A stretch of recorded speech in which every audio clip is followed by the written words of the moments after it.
الله نحمده ونستعينه ونستغفره ونستهدي ونعوذ بالله من شرور أنفسنا ومن سيئات أعمالنا. من يهده الله فلا مضل له ومن يضلل فلا هادي له. أشهد أن لا إله إلا الله وأشهد أن محمدا عبده ورسوله لا نبي بعده. اللهم صل على محمد وعلى آل محمد كما صليت على إبراهيم وعلى آل إبراهيم في العالمين إنك حميد مجيد. الحمد لله ألف بيننا وألف بين قلوبنا فأصبحنا وأمسينا بنعمة الإيمان وبنعمة إخوانا. رب اشرح لي صدري ويسر لي أمري واحلل عقدة من لساني يفقهوا قولي. Bapak-bapak dan ibu yang dirahmati Allah Subhanahu wa taala, jamaah salat maghrib dan isya musalla al-jihad yang dirahmati Allah Subhanahu wa taala. Dengan mengucapkan alhamdulillah, segala puji milik Allah Subhanahu wa taala atas setiap karunia, keberkahan, atas setiap kemudahan setelah kesulitan, atas setiap ujian, baik itu ujian kebaikan dan ujian begitu juga dengan ujian yang mana menurut di mata manusia adalah hal yang tidak baik, yang merupakan karunia yang datang dari Allah Subhanahu wa taala bagi kita syukuri. Dan alhamdulillah atas setiap nikmat yang Allah Subhanahu wa taala karuniakan kepada kita yang tidak bisa terhitung jumlahnya, dan tentunya baik itu dengan bilangan yang selama ini kita fahami dari semenjak kita bisa menghitung sampai kita menjadi seorang akuntan atau bisa merefleksikan atau menaksirkan dari setiap pencapaian bisnis ataupun apa bentuknya dalam pekerjaan kita, akan tetapi tidak bisa menjumlahkan dan menghitung dari nikmat Allah Subhanahu wa taala itu. Nah, sehingga zikirnya kita dan tadaburnya kita kepada Allah itu bukan semata-mata hanya mengerjakan kewajiban, menggugurkan kewajiban kita salat 5 waktu saja. Bukan hanya sekedar tilawah Quran setiap hari, bukan hanya sekedar bermuamalah, berinfak, sedekah dan yang lainnya. Akan tetapi seyogyanya zikir itu kapanpun di mana saja, termasuk menghadiri kajian-kajian di setiap majlis, dan bisa duduk menyempatkan waktunya sejenak untuk bisa mendengarkan daripada ayat Allah Subhanahu wa taala dan hadis-hadis dari baginda Rasulullah sallallahu alaihi wasallam. Maka ini menjadi sesuatu modal seseorang muslim untuk bisa senantiasa bersyukur nikmat Allah, untuk senantiasa bisa dia berzikir dan mengingat Allah Subhanahu wa taala. Maka tatkala dia berzikir dan mengingat Allah Subhanahu wa taala, bukan hanya dengan aktivitas salatnya yang 5 waktu karena memang menjadi kewajiban, dan bahkan salat itu sudah diperingatkan oleh Allah Subhanahu wa taala melalui baginda Rasul yang tadinya 50 rakaat. Tugas awalnya itu adalah perintahnya 50 rakaat, yang dinego-nego sehingga menjadi cuma 5 rakaat saja, atau 5 waktu saja, atau 5 kesempatan. Maka di sini menjadi sebuah kewajiban bagi kita. Maka kewajiban ini pun turun kepada anak keturunan Adam dan lebihnya kepada kita semua, umat Nabi Muhammad sallallahu alaihi wasallam. Dan tentunya dari setiap apa yang kita miliki di atas permukaan bumi ini, yang mana di dalam suratul Kahfi ternyata harta, begitu juga dengan anak, istri, apapun bentuknya yang merupakan nikmat Allah Subhanahu wa taala, dan dia fungsinya adalah untuk menunjang kehidupan dan beribadah kepada Allah Subhanahu wa taala. Itu ternyata ada pengaruhnya baik bagi orang tersebut, bagi keturunannya kelak, terlebih-lebih bagi keturunannya. Nah, sehingga Allah Subhanahu wa taala dalam suratul Kahfi yang sering kita baca, kalau di dalam hadis diterangkan bahwa malam Jumat itu ahsannya membaca suratul Yasin, hari Jumatnya khataman atau tilawah suratul Kahfi. Akan tetapi kembali lagi, konteksnya dua hal ini tidak saling bertentangan, karena maghrib itu sudah masuk ke hari Jumatnya. Apa kata Allah? Untuk mengingatkan kita supaya ternyata harta itu bisa berdampak bagi anaknya setelah peninggalannya. Jadi dalam surat Al-Kahfi ayat 82, A'udzu billahi minasyaitonir rajim. Wa ammal jidaru fakana ligulamaini yatimaini fil madinah kana tahtahu kanzun lahuma wa kana abuhuma salihan fa arada rabbuka an yablugha ashuddahuma wa yastakhrija kanzahuma rahmatan min rabbik. Maka Allah mengingatkan kepada kita tatkala perjalanan Nabi Khidir alaihissalam dengan Nabi Musa alaihissalam. Nabi Musa diuji, ya, diuji tentang kecerdasannya dan diuji tentang kesabarannya mengikuti Nabi Khidir alaihissalam. Tatkala perjalanan terakhirnya setelah Nabi Khidir alaihissalam menaiki rakit perahu, dibocorkan perahunya, ya, ayat sebelumnya setelah dibocorkan Nabi Musa, kenapa dibocorkan? Ini kan perahu orang nggak punya, dibocorin berarti nggak bisa lagi digunakan, ya. Maka Nabi Khidir mengatakan, sabar Musa, ya, sesungguhnya kamu tidak akan bisa sabar mengikut itu. Kata Nabi Musa alaihissalam, ini baru pertama perjalanan, insya Allah akan sabar, ya, akan sabar mengikut sampai akhir. Ternyata diuji lagi, ketemu dengan anak, ya, yang sedang bermain. Tiba-tiba Nabi Khidir cekik anak itu, dicekik sampai dengan mati. Anaknya dicekik sampai mati, anak belum balik. Nabi Musa langsung protes, sesungguhnya ini adalah perbuatan yang sangat keji dan dibenci sama Allah oleh Nabi Khidir. Kenapa kamu membunuh anak yang belum balik? Gak ada salahnya. Sabar, sesungguhnya kamu gak bakalan sabar mengikuti oleh Musa. Langsung sampai terakhir ketemulah wa amal jidaru fakana ligulamaini yatimaini fil madinah. Mereka masuk ke dalam sebuah kota, udah lapar haus gak punya perbekalan, minta kepada pedagang di kota itu, di pasar ditolak, ya, ente siapa? Pendatang baru. Ini Nabi Khidir loh, kata Nabi Musa.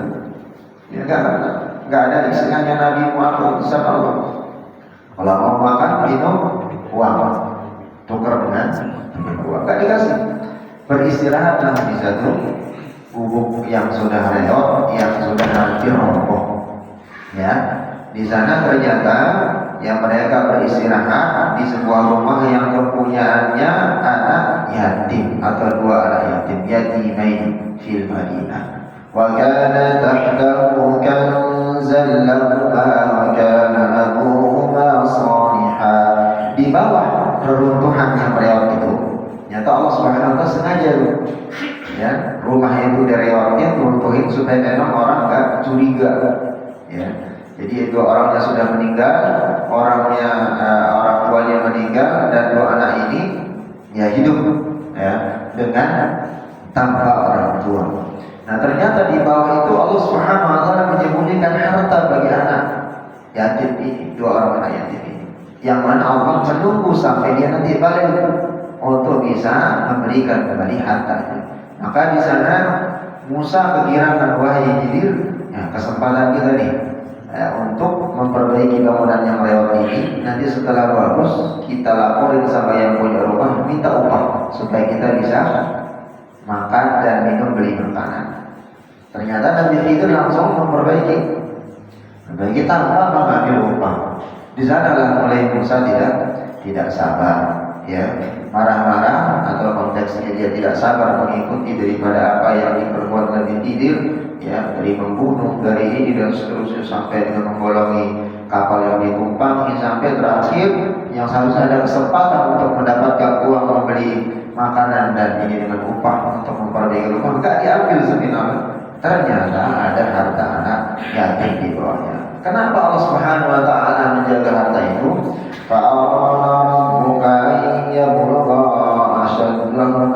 Maka di sini Allah ingin melihatkan bahwa abuhuma salihah.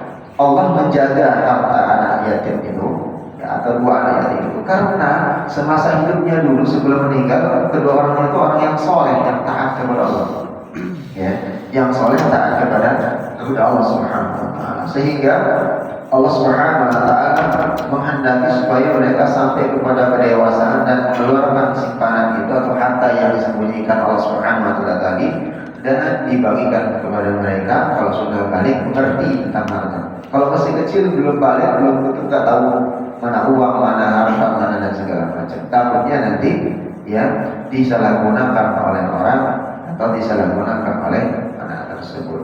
Nah, sehingga harta yang kita miliki di jamaah Allah Subhanahu wa taala itu akan berpengaruh buat anak kita nanti sepeninggalan kita. Kalau kita taat saleh kepada Allah Subhanahu wa taala dalam ibadah yang diperintahkan, ya, maka itu akan berdampak kepada anak kita secara terus.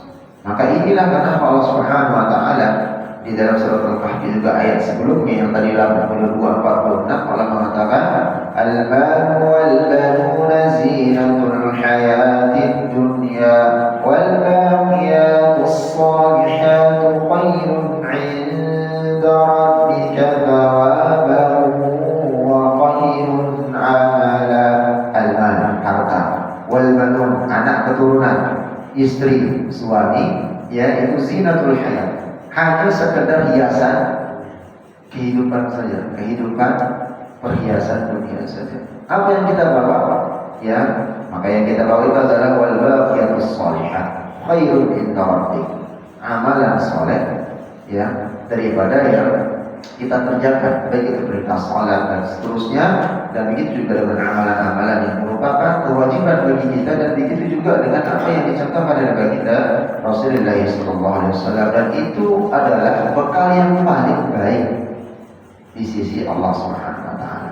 Maka jemaah Allah Subhanahu wa taala, ya, subhanallah, ini hari ini atau pekan ini menjadi sebuah trik rekor juga yang banyak cukup hadir ya. Kalau setiap pekan segini full sampai mentok jadi dari sini kayaknya menjadi sesuatu yang luar biasa ya. Kenapa saya mengangkat tadi dari surat Al-Kahfi ini? Karena pentingnya kita dalam bermuamalah, dalam beribadah. Kalau tidak ada dalil, kalau tidak ada dasarnya, ya naudzubillah, jadi raddun, tertolak. Dia tidak diterima oleh Allah Subhanahu wa taala.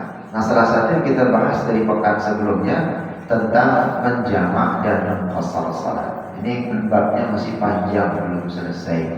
Sedangkan bapak-bapak kan ada yang senang goes, ada yang senang jalan, senang naik gunung, senang ini. Jadi Pak RT nggak ada RT. Ada kegiatan lain kayaknya. Kesibukan. Oh, lagi rapat. Ya. Jadi senang goes, senang jalan, senang ekspor tempat dan seterusnya. Bagaimana tata cara kita tatkala sholat, tatkala berpergian, ini penting. Kemarin kita sudah membahas berbagai pendapat para ulama tentang jarak ya yang harus ditempuh sehingga diperbolehkan untuk berjamak dan berqashar. Begitu juga dengan tatkala keluar dari kampung atau negeri atau batas kota atau batas kampung, itu sudah boleh untuk di jamak atau di qashar.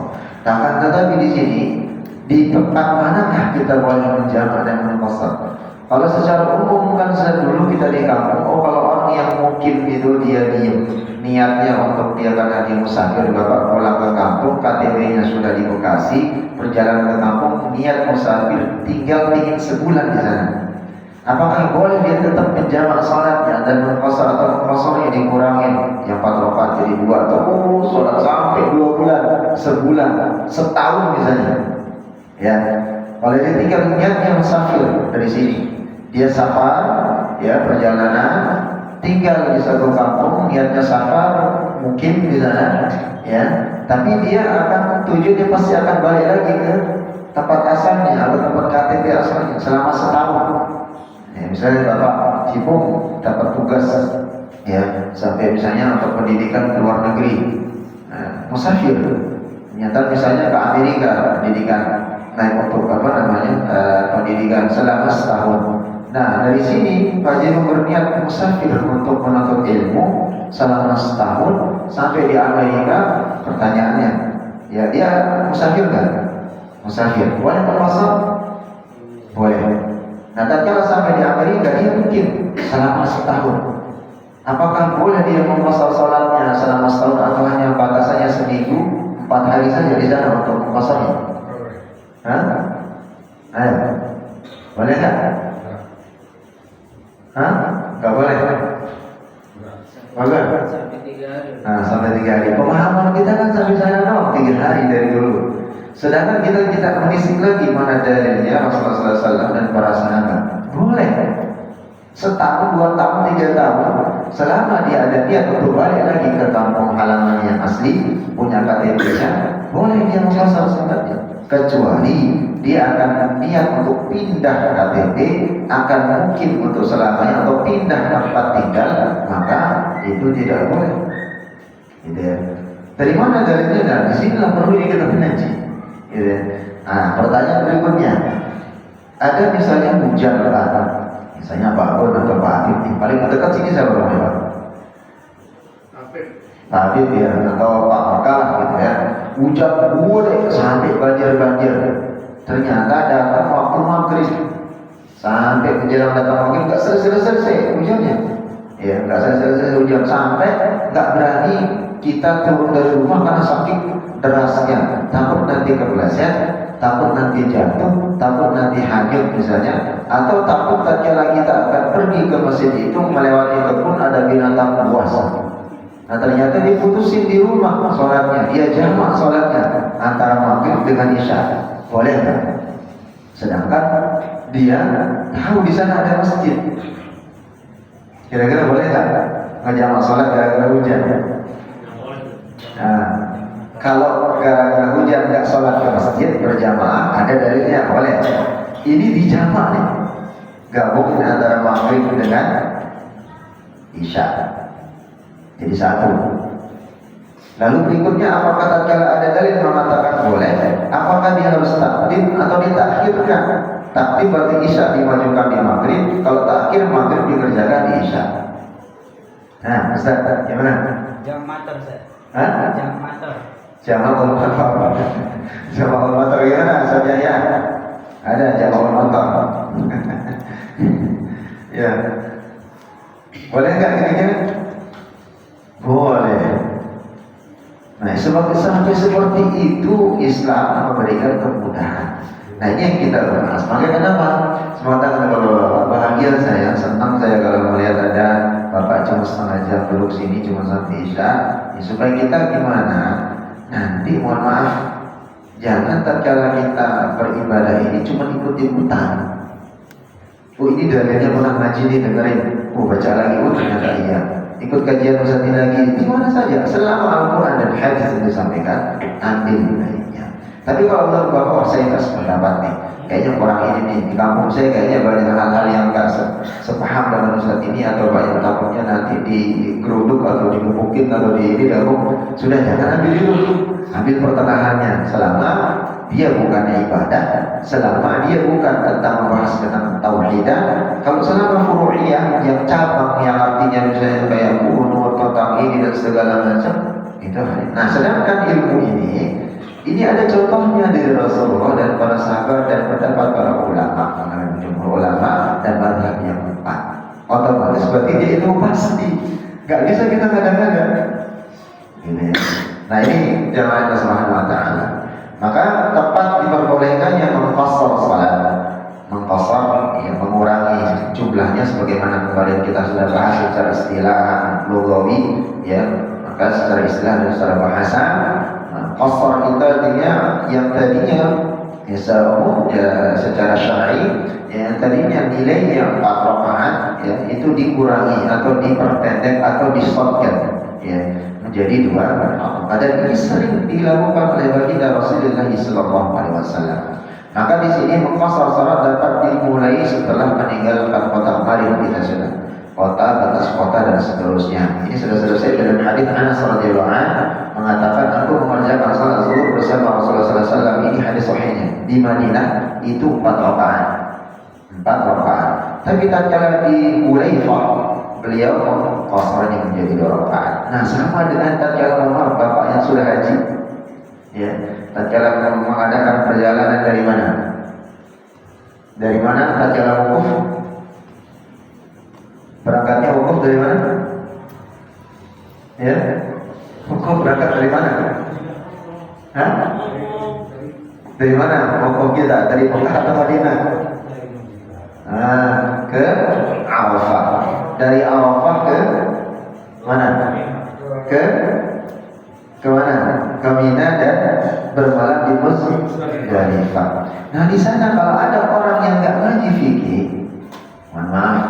dia sholat langsung 4 rakaat antara zuhur dengan dengan asar, lalu dengan maghrib dengan isya supaya dapat pahalanya. Dia bagus niatnya. Saya nggak mau ketinggalan yang penting saya sempurnakan sholatnya. Ya, disempurnakan sholatnya. Ternyata Rasulullah mewajibkan di sana menjamak dan mengqashar atau mengqasharnya ada dari itu sunnah bagian daripada haji. Gitu ya. Sunnah bagian dari tapi sekarang tatkala di sana apakah harus takdim dimajukan atau ditakhir, ada sunnahnya itu juga. Dan itu nggak bisa diselisihkan. Gitu ya. Nah ini yang perlu kita perhatikan. Maka jangan Allah Subhanahu wa taala ini pentingnya kita ngaji kepada. Mudah-mudahan tidak ada yang absen pekan depan. Ya. Mudah-mudahan dilanjut ya. Kalau di pertemuan berikutnya nggak ada, itu ada rekamannya. Tapi rekamannya mungkin selalu saya pantau di YouTube-nya Al-Jihad, ya Allah sedih banget gitu. Yang lain cuma 2, yang nonton jangankan lain gitu. Yang nonton cuma 2 gitu. Ada ya. Tapi kalau kadang kita buka YouTube yang banyak-banyak itu sampai bisa setengah jam, sejam nggak nyadar gitu ya. Tinggal ini putar kembali insyaallah. Ya, gimana Subhanahu wa taala berikutnya, kapankah musafir sudah tidak mengqashar salatnya?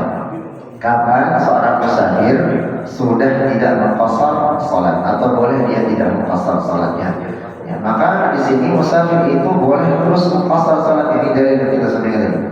Selama ia masih dalam kondisi berpergian dan niat menjadi musafir, ya, jadi dia boleh mengqashar salatnya selama mengadakan perjalanan. Ya. Jika ia tinggal di suatu tempat karena suatu keperluan yang hendak diselesaikan, ia tetap boleh mengqashar salat. Baik itu misalnya menyambung orang tua, apalagi menuntut ilmu, apalagi mau sekolah lagi dan seterusnya. Ya. Maka di sini dikatakan oleh para ulama, dan begitu juga dengan ta'alif kita ini, ya, di antaranya Imam Ibnu Qayyim mengatakan yang bermukimnya itu belum menghilangkan hukum berpergiannya. Dia mungkin, walaupun niatnya dia mungkin, tapi masih dia musafir, maka tidak menghilangkan ya kebolehannya untuk mengqashar salat. Berarti tatkala dia di sana misalnya musafir akan nginap sepekan, 2 pekan, sebulan dan seterusnya, masih boleh dia mengqashar salatnya, memperpendek salatnya 2 rakaat, 2 rakaat, 2 rakaat, 2 rakaat seterusnya. Ya. Jadi ini, nah ada banyak pendapat dalam masalah ini, di antaranya Ibnu Qayyim, ya, ulama Ibnu Qayyim hukumnya sambil memperkuat pendapatnya sendiri. Rasulullah SAW, ya, tatkala tinggal di perang Tabuk itu berkecamuk itu 20 hari. Rasulullah SAW itu nunggu di penambasan di Tabuk. Tabuk itu suatu kawasan yang mana akan ditempatkannya tempat pertempuran antara Rasulullah SAW dan Quraisy, orang kafir. Nah, tatkala itu Rasulullah SAW tinggal menunggu musuh itu 20 hari. Selama di Tabuk, Rasulullah SAW itu mengqashar salat. Ya, mengqashar salat beliau. Beliau tidak pernah menginstruksikan kepada para sahabat untuk tidak mengqashar salat. Artinya Rasulullah SAW mengatakan salat zuhur 4 rakaat, salat asar 4 rakaat, isya 4 rakaat, atau silakan qashar salat kalian. Tapi langsung beliau menyatakan, ya, beliau sendiri yang senantiasa salat, ya, itu mengqashar salatnya. Maka di sana beliau tinggal beberapa hari. Begitu juga tatkala ya sedang musafir, tatkala Rasulullah SAW ya, keluar dari perkampungan atau keluar dari tempat musafirnya tadi mengadakan perjalanan kembali haji, ya, dengan waktu yang lebih daripada yang kita memahami, misalnya 3 hari, 4 hari, dan seterusnya. Rasulullah SAW juga sama, ya, tinggal di satu dan bahkan ada mengatakan 17 hari, ada mengatakan 19 hari, 15 hari, beliau tetap masih mengqashar salat. Ya. Maka di sini juga di dalam Sahih Bukhari disebutkan bahwa Ibnu Abbas, ya, menyampaikan Nabi Sallallahu Alaihi Wasallam bermukim dalam salah satu perjalanan selama 19 hari, ya, dan selalu mengerjakan salat 2 rakaat, selalu mengqashar salat, karena itu jika kami berpergian dan bermukim, kata Ibnu Abbas, selama 19 hari kami mengqasar juga salat dari dan kalau lebih dari itu kami tidak lagi mengqasarnya. Karena Rasul mencatatkan 19, lebih dari itu Ibnu Abbas dan para sahabat tidak mengqasar salat kalau lebih dari 20 dan 19 hari. Ya. Maka di sini menurut Imam Ahmad, hal yang dimaksud Ibnu Abbas itu adalah saat Nabi Sallallahu Alaihi Wasallam itu bermukim. Ini di mazhab Imam Ahmad. Tatkala beliau bermukim di Makkah pada peristiwa Fathul Makkah, pembebasan kota Makkah, pembukaan kota Makkah, beliau berkata Nabi bermukim di Makkah selama 18 hari. 18 hari. Karena beliau akan melanjutkan perjalanan ke Hunain tatkala itu. Maka di sini di dalam hadis dari Jabir bin Abdullah, Rasulullah SAW menyampaikan bermukim di Tabuk selama 20 hari dan beliau selalu mengqasar salatnya. Maka di sini jemaah subhanahu wa ta'ala sebagai dalilnya. Lalu bagaimana daripada pendapat Imam Ahmad tadi yang mengatakan seseorang yang hendak bermukim selama 4 hari. Nah, ini ada yang dijelaskan tadi yang kita sering memahami tentang 4 hari, maka tidak boleh mengqasar salat tatkala berniat bermukim.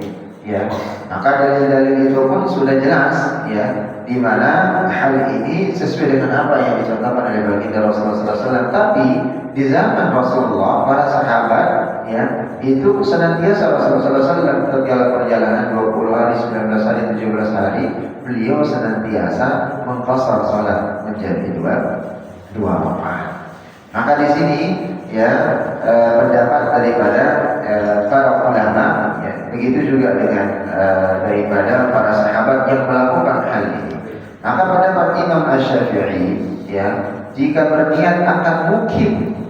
Sekarang kita melihat dari pendapat 4 mazhab. Kalau tadi para sahabat mengikuti Rasul lebih dari 20, 19 hari, 17 hari belum sudah tidak mengqasar. Tapi kalau sampai 20 hari hampir sebulan kita sampai dari sini Rasulullah senantiasa mengqasar.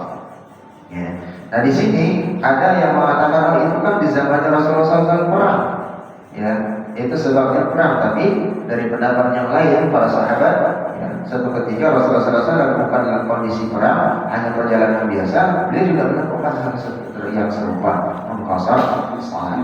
Maka di mazhab Syafi'i, jika berniat akan mukim lebih dari 4 hari, niatnya dari semenjak dia dari Bekasi akan pergi misalnya ke satu tempat atau pulang kampung, niatnya bermukim lebih dari 4 hari, ia salat seperti biasa lebih dari 4 hari. Dan jika kurang dari itu ia boleh mengqasar salatnya. Berarti batasannya adalah 4 hari ke bawah. Itu di mazhab Syafi'i.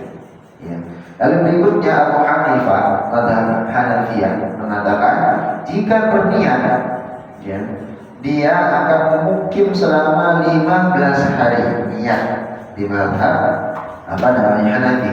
Dia harus salat seperti biasa dan jika kurang dari itu ia boleh mengqasar salatnya. Ini juga merupakan pendapat Al-Hadis bin Sa'id. Ini adalah mazhab. Kalau mazhab Syafi'i niat 4 hari, lebih dari 4 hari maka salat seperti biasa. Tapi kurang dari itu boleh dia mengqasar. Hanafi 15 hari, lebih dari 15 hari maka salat seperti biasa. Tapi kurang dari itu dia boleh mengqasarnya. Lalu bagaimana pendapat daripada selain daripada keduanya? Sa'id bin Musayyib berpendapat jika seorang mukim selama 4 hari hendaklah ia salat seperti biasa, sama mazhab Syafi'i. Menurut Imam Ali bin Abi Thalib, jika bermukimnya seseorang tersebut dengan niatan bersafar selama 10 hari ia harus salat seperti biasa.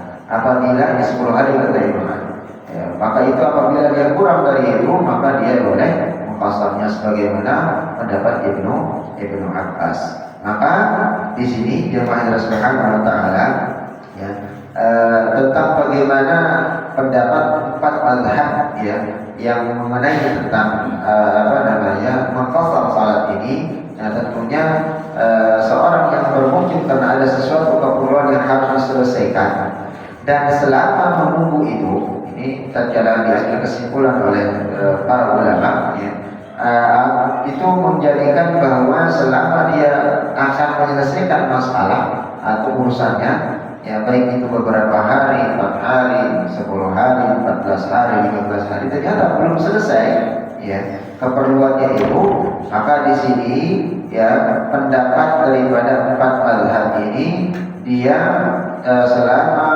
itu pun boleh untuk mengqasar salatnya. Berarti lebih daripada ketentuan tadi yang 4, 15 ataupun 17 atau 10 hari. Kalau belum keperluannya selesai, ya, baik itu dia menuntut ilmu atau menyelesaikan misalnya permasalahan di keluarga dan seterusnya. Kecuali pendapat Imam Syafi'i. Ya, salah satu pendapat mengatakan kalau keadaan seperti demikian itu diperbolehkan memasal selama 17 atau 18 hari. Jika lebih daripada itu, ia harus sholat seperti biasa. Maka di sini ya 4 imam sepakat bahwa jika seorang bermukim karena ada suatu keperluan harus diselesaikan, dan selama menunggu itu ia mengatakan aku akan pulang hari ini atau esok. Dia sudah mengatakan pulang nanti, ditargetkan misalnya 3-4 hari akan pulang, maka selama itu boleh dia mengqasar salatnya. Ya, kecuali Imam Syafi'i mengatakan walaupun dia tidak menargetkan, tapi dia sampai 14 hari, sampai 17 hari, 19 hari, maka dia boleh mengqasar salatnya, lebih ringan. Ya. Maka salat sunnah bagi orang musafir bagaimana? Apakah dia diharuskan salat rawatibnya? Ya. Maka di sini jumhur ulama mengatakan bahwa mengerjakan salat sunnah rawatib ya atau bukan seperti duha, tasbih atau salat-salat yang lain, sunat wudu, bagi orang yang musafir yang boleh mengqasar salat yang 5 waktu itu sendiri tidaklah dimakruhkan, boleh, enggak makruh hukumnya. Ya, akan tetapi ya walaupun dia tidak mengerjakan, maka karena kesempatan dia misalnya menyelesaikan permasalahannya dan seterusnya tidak mengerjakan, maka tidak apa-apa. Tapi dia mengerjakan pun tidak hukumnya makruh. Maka di sini Ibnu Umar mengatakan ya berpendapat musafir tidak disyariatkan mengerjakan salat sunnah. Itu kata Ibnu Umar radhiyallahu anhu, anaknya ya Umar bin Khattab. Ternyata tidak disyariatkan salat sunnah bagi orang yang musafir atau dalam kondisi perjalanan. Ya, karena kenapa?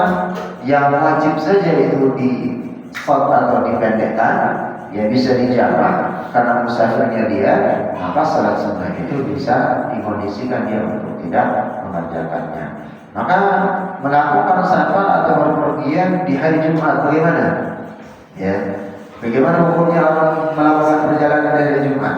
Nah, pertanyaan sekarang, tatkala hari Jumat dia akan bermusafir atau pergi nih, tiba-tiba dia tadinya mau berangkat jam 9, ternyata ditelepon sama kurirnya atau keluarganya nanti aja berangkat menjelang masuknya waktu Jumatan. Ya. Nah ternyata ya di hari Jumat ini tidak ada larangan. Ya, kalau Rasulullah SAW ya itu tidak ada larangan orang untuk berpergian atau bermusafir. Akan tetapi kata Umar ya, berangkatlah karena hari Jumat tidak ada menghalangi seseorang untuk melakukan safar. Begitu juga dengan pendapat para sahabat yang lain, Ubaidillah, As-Zuhri dan yang lainnya para ulama. Akan tetapi tatkala masuk waktu Jumat, ya waktu Jumat sudah masuk, maka di sana yang menyebabkan orang harus mengerjakan salat Jumat. Karena nanti penyebabnya di sini tatkala dia akan safar di waktu sebelum waktu datang Jumat, maka Jumatnya itu dia menggantinya dengan salat zuhur dan boleh dia jamak dengan asar. Tapi tatkala dia akan pergi ternyata masuk waktu Jumat, nah di sini permasalahannya dia harus mengerjakan salat Jumat. Gitu ya. Akan tetapi tatkala sudah ada niat dia akan safar, ya akan berangkat jam 10.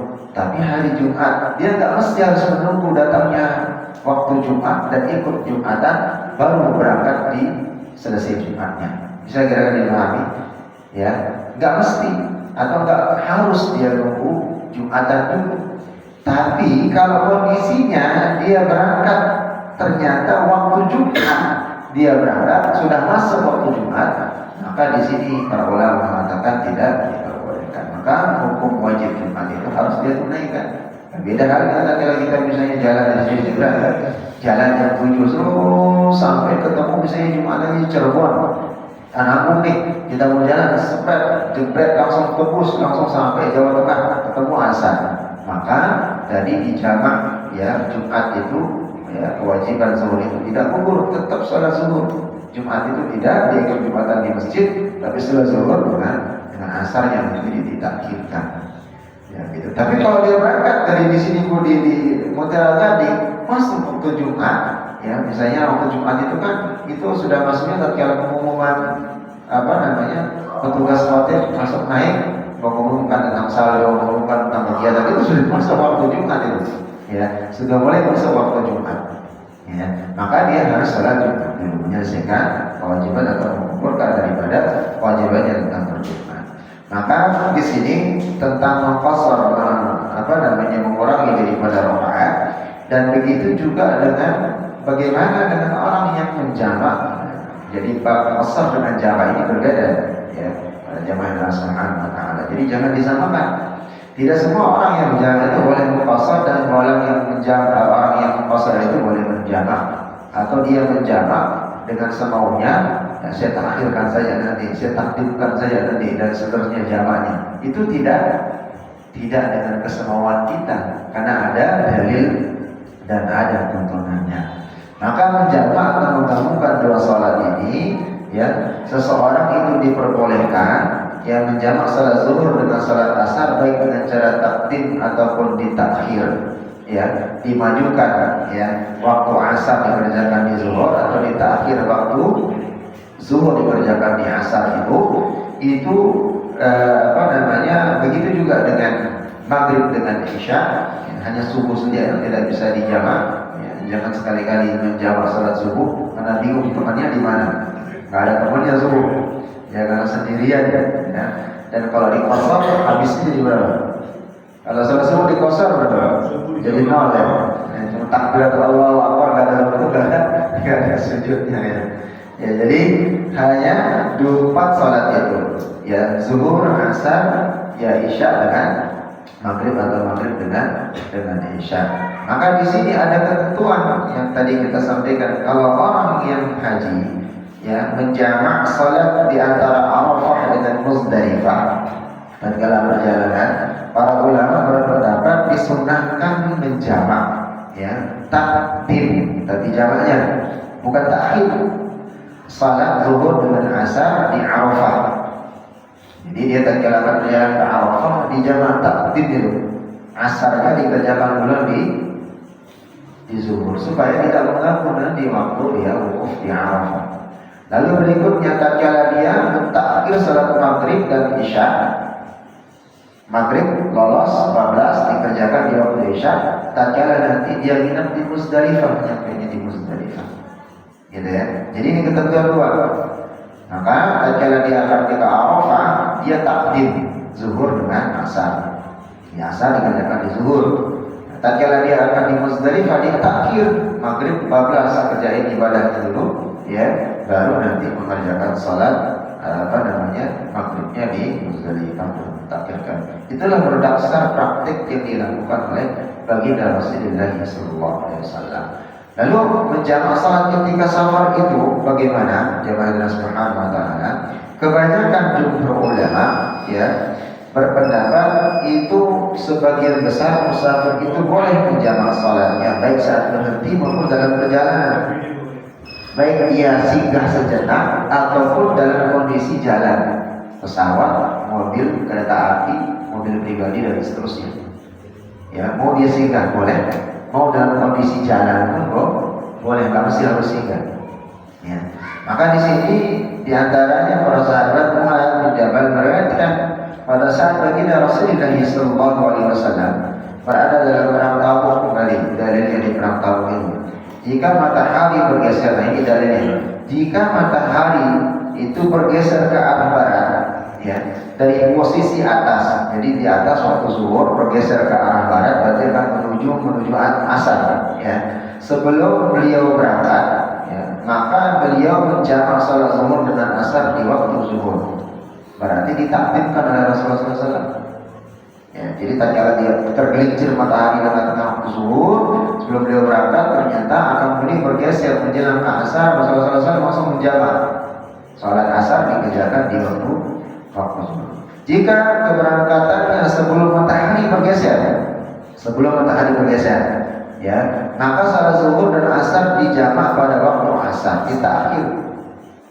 Jadi kalau belum waktu tergelincir matahari belum bergeser, Rasulullah berangkat itu ditakhir. Tapi tatkala sudah berjalan beliau, matahari sudah masuk bergesernya, itu maka beliau takhirkan. Nah ini cara orang menjamak. Jadi bukan karena kita jalan jebres bablas saja gitu ya, waktu zuhur di papas habis gitu, atau waktu asar di papas habis menjelang asar kita langsung jamak takdim dan takhir, itu sembarangan atau serampangan. Nah, ini cara-cara yang dicontohkan oleh baginda Rasulullah SAW. Begitu juga dengan maghrib dan isya. Bagaimana Rasulullah SAW mengerjakan salat maghrib dan isya dengan jamaknya? Jika berangkatnya sebelum matahari bergeser, ya, maka di sini jika Rasulullah SAW itu berangkat sesudah matahari tenggelam, ya, beliau berjalan akan musafir setelah matahari tenggelam, ya, berarti tatkala matahari tenggelam ini, ya, itu waktu apa? Maghrib, ya.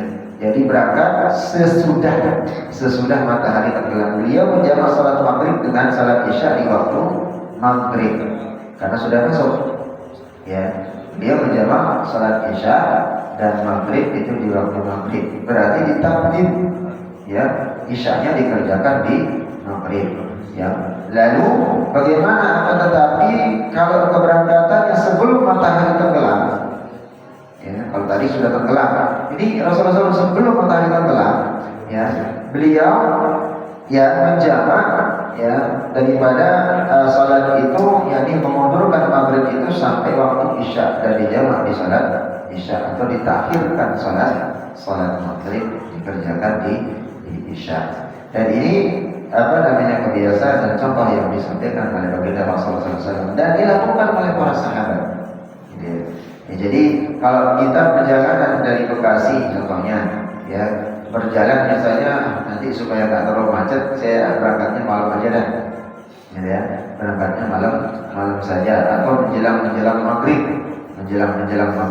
Kalau sudah waktunya masuk maghrib, ya, berarti di sana dia mentakdimkan salat isya.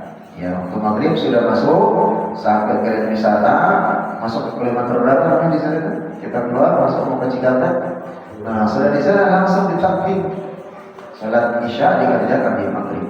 Tapi tatkala kita berangkat misalnya setelah asar, ya, maka ditakhirkan nanti berlanjut sampai tatkala ketemu dengan maghrib, langsung selesai kita misalnya sampai ke Cirebon atau mana, dikerjakan salat isya, ditakhirkan salat maghribnya dikerjakan di isya. Jadi di sini dilihat adalah apa? Sesuai dengan hadis Rasulullah SAW dan para pendapat para ulama, waktu salat itu sendiri. Jadi tetap salat itu berada di posisinya di awal waktu dan tidak mentakhirkan. Ya. Jadi tidak lalai dalam mengerjakan salat itu sendiri. Maka dari penjabaran kita dari awal, tidak ada dalil satupun yang meringankan orang tidak untuk sholat. Ya, jadi kembali lagi, ya, tidak ada satupun dalil kalau kita temukan sekarang orang tidak boleh atau boleh tak sholat, gitu. Kecuali memang ada unsur syar'inya. Ya, contohnya seperti ini tetap ada jamak, ada qasar, tetap berarti wajib sholatnya. Tatkala dia koma, kemarin kita sudah membahas, koma, pingsan, jatuh, segala macam, ketiduran, bangunnya dia, sadarnya dia, dan dia ingat itulah kewajiban sholatnya, dia harus kerjakan. Tapi tatkala dia sengaja meninggalkan sholat, saya nggak sholat deh, ngapain juga sholat? Maka ini yang dikatakan oleh para ulama, ya, kalau dia nanti misalnya akan sadar, ingin mengganti sholatnya, ingin dia misalnya, maka tidak ada gunanya dia. Gak bisa diganti palsu, gak akan kembali. Maka pendapat Al-Qayyim dengan Ibnu Taimiyah sarannya adalah perbanyak salat sunnah setelah dia taubat, perbanyak amal saleh, sedekah jariyah dan seterusnya. Tapi kalau selama hidup dia tidak mengerjakan salat dengan sengaja, dia tahu salat itu hukumnya fardu ain, maka para ulama jumhur mengatakan mazhab Syafi'i hukumnya dia kafir. Sehingga ini dalil mengatakan kata Rasulullah SAW, ya apa? Tidak diwajibkan mensolati jenazah yang tidak sholat selama dalam kehidupannya. Itu ngeri juga. Udah hidup nggak sholat, tatkala dia meninggal nggak disolatin. Ya. Mau gimana modelnya nanti? Ya. Padahal nanti malam barzah tetap ada menunggu daripada kemurahan dari amalnya, itu supaya menerangi kuburannya dan seterusnya. Maka ini jemaah subhanahu wa ta'ala, harapan saya tadi bab ini selesai, tapi ini masih sekitar 4 halaman lagi. Mudah-mudahan Allah subhanahu wa ta'ala memberikan kemudahan pemahaman bagi kita supaya bisa lebih nanti dalam kita beribadah insyaallah. Baik, malam ini ada pertanyaan dalam menjawab ada mufassal. Ya, ini belum bahasan tentang tadi orang yang bermukim dia tinggal di sini di blok J, blok A, hujan gede, longsor, gitu kan, atau takut misalnya dia mau lewat di Maljian, takut nanti di kebun ini keluar ular piton yang kemarin belum ketangkap yang ingin makan kepalanya Yahya dulu, ya kan? Takut dia misalnya kalau hujan, waduh ini gimana ini gitu. Di depan gereja kemarin udah ketangkap, cowok ceweknya udah ketangkap sama telur-telurnya, tapi itu kecil itu udah berangkat mungkin telur pertama lah, masih kecil itu, paha saya di sini. Tapi kalau yang di sini itu bukan paha, ini sebetis yang bisa. Kalau di sini udah sepaha itu ukuran anak kecil begini udah ketelan teman dia. Ya, anak kambing itu bisa ketelan yang udah gede. Nah, bisa takut, bisa jangan-jangan nanti itu melihat saya gitu. Boleh nggak berjamaah? Nah, kalau ketakutan ya benar-benar dia khawatir, boleh dia ngejamaah di rumah. Gitu ya. Nah, jadi ini yang belum kita bahas dalilnya seperti apa, seterusnya. Itu perlu diagendakan juga, disisir dikit-dikit ya. Ya itu kayaknya udah berapa bulan yang lalu kan, udah makin gede sekarang ya. Mungkin udah beranak pinak lah ya. Karena memang musim panas kemarin atau ketemu hujan dikit udah mulai bertelur ya. Itu diserahkan nanti kepada ahlinya ya. Mudah-mudahan Allah Subhanahu wa taala melindungi kita dan begitu juga dengan Subhanahu wa taala. Kita sama-sama berdoa kepada Allah memberikan kesehatan, ya peluangan waktu, dan tentunya kembali lagi mengingatkan kepada pribadi saya sendiri dengan jamaah. Kita sudah umur sekian, sudah saya yakin tidak ada yang belasan, yang ada beberapa orang aja yang belasan di sini, anak-anak kita. Ya, tapi kalau kita kan sudah puluhan tahun, ya, mau kapan lagi untuk kita berhijrah, ya bertaubat, memperbaiki ibadah, ya serius dengan ibadah kita sendiri. Ya, supaya bisa nanti berdampak bagi kita dan keluarga kita insyaallah. Ada pertanyaan sebelum kita tutup habis? Bisa nggak ada kan? Nggak ada ya? Ya udah ada permaluman di grup tadi ya, mana namanya? Ya, Mary. Nanti mau isanya agak terdikit. Kalau ketinggalan sholat asar, maghrib, isya itu asar, maghrib, isya ketinggalannya kenapa? perjalanan Mampir di rumah janda, usulnya ingin apa bagaimana? asar, maghrib, isya. Nah, kenapa itu kok bisa dijawab? Apa nabung lagi kerjaan waduh kebetulan enak. Naik ke atas genteng Pak. Oh gitu, gara-gara kita bocor pas hujannya gede gitu kan, itu mau turun nabung nih gitu kan. Asar, maghrib, isya ketinggalan. Ya, nah jadi dilihat dulu ulurnya. Kalau yang dinaikin adalah genteng pribadi dan di bawahnya itu misalnya tidak ada barang-barang yang sampai rusak, ya mungkin masih bisa kita tolong. Tapi kalau gentengnya misalnya janda nih, gentengnya janda, ya punya anak baru misalnya baru lahiran gitu kan, dan sampai misalnya membahayakan dan seterusnya, ya sampai misalnya dia akan sakit dan bisa merusak semua isi perawat rumahannya, ya kita mengambil berarti di sana ijtihad. Kalau kita yakin masih bisa dia akan dijawab, yakin kita nih, ya yakin kita, maka ambil itu. Tapi ada dalil, harus dalil dasarnya.